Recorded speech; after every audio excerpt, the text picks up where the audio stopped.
everybody, it's me, Margaret. My real face is not camera worthy today, so I'm going to have to be off camera and this will suffice. First, I want to show you the mouse. Do you remember my mouse that I didn't think my cats liked? Well, they are loving it now. Well, let me rephrase that. Minnie still doesn't show a whole lot of interest in it, but Calico loves it. And you can see it does not wear well, but she sure has enjoyed it. So that's a success, yay!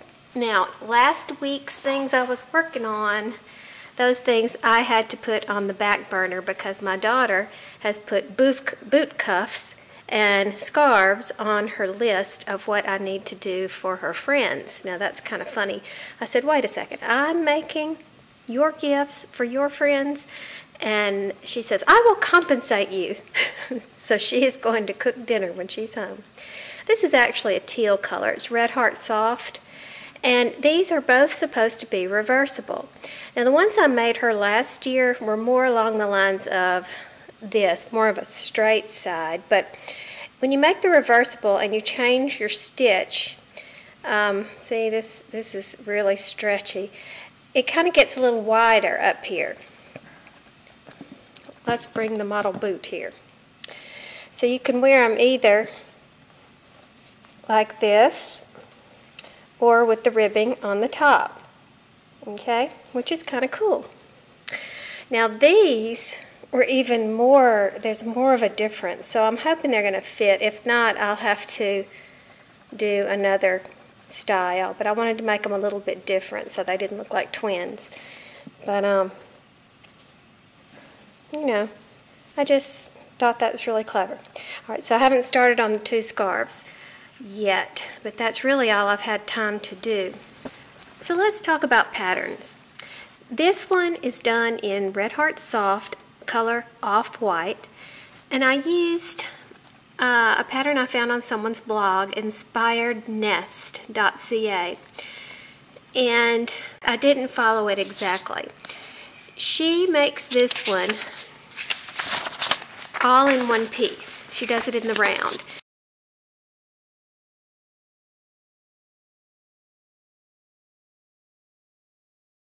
And when you get to the end of making your ribbing, you seam it with the crochet hook. And I did not do that.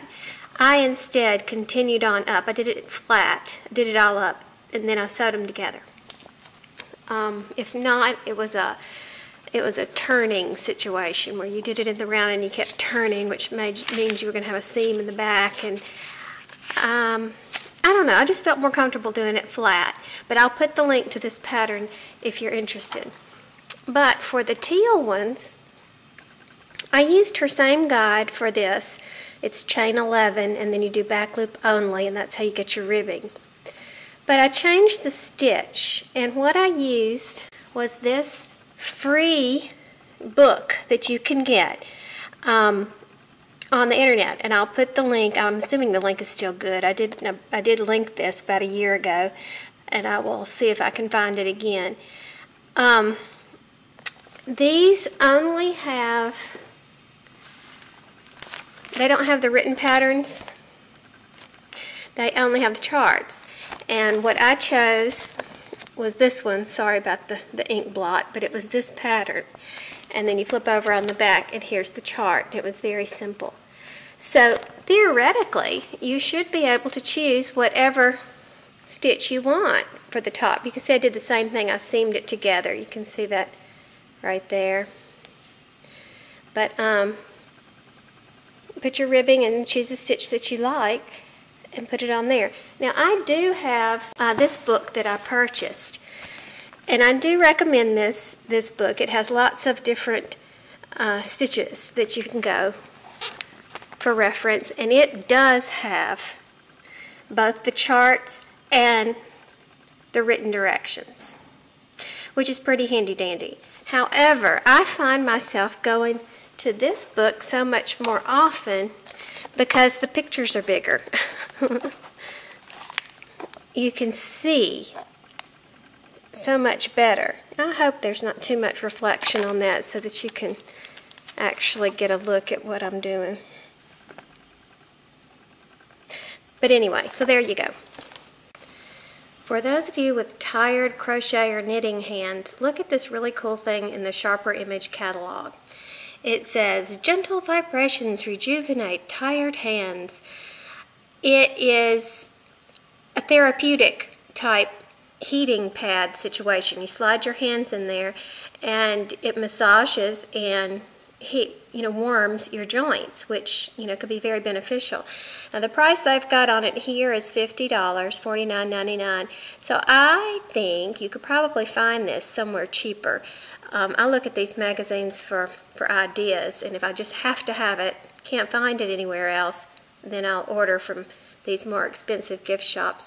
But I thought somebody may want that on their Christmas list this year. And speaking of Christmas, I'm going to leave you with this clip from last year where I'm talking about a YouTube video that's fun to watch. And also, I'm going to put links in the description box to that video and one other one I know for sure, just for your viewing pleasure. I also wanted to share with y'all something Christmassy that I like to watch every year, and it happens to be on YouTube for free. It's Rick Steves' Christmas in Europe. Rick Steves is a travel expert guy, and he travels all the way through Europe doing where you learn about the cultures and how other people celebrate Christmas. And it's really, really interesting, and the sights and sounds are wonderful. So I'm going to put a link, because he's got it as a playlist on his YouTube channel. And I'm going to put a link down there for those of you who like to learn like I do. I just love learning new things.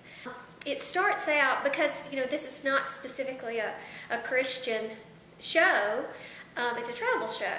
And so he starts out by telling the story of the birth of Christ through the gorgeous Renaissance art that depict these things in different ways.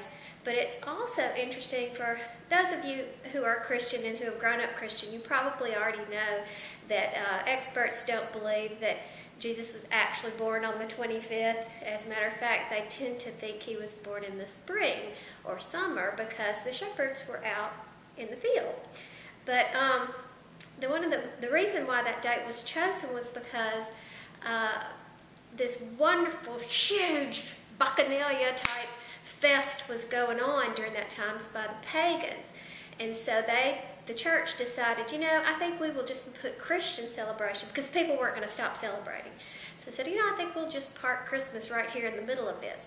So you'll find, and he tells you some of these things, that a lot of our traditions, like evergreens and whatnot, are taken from the original pagan celebrations, but we take them and use them to represent something else in our faith. But mainly, I just think the whole learning about culture and the history of traditions and whatever is so interesting. So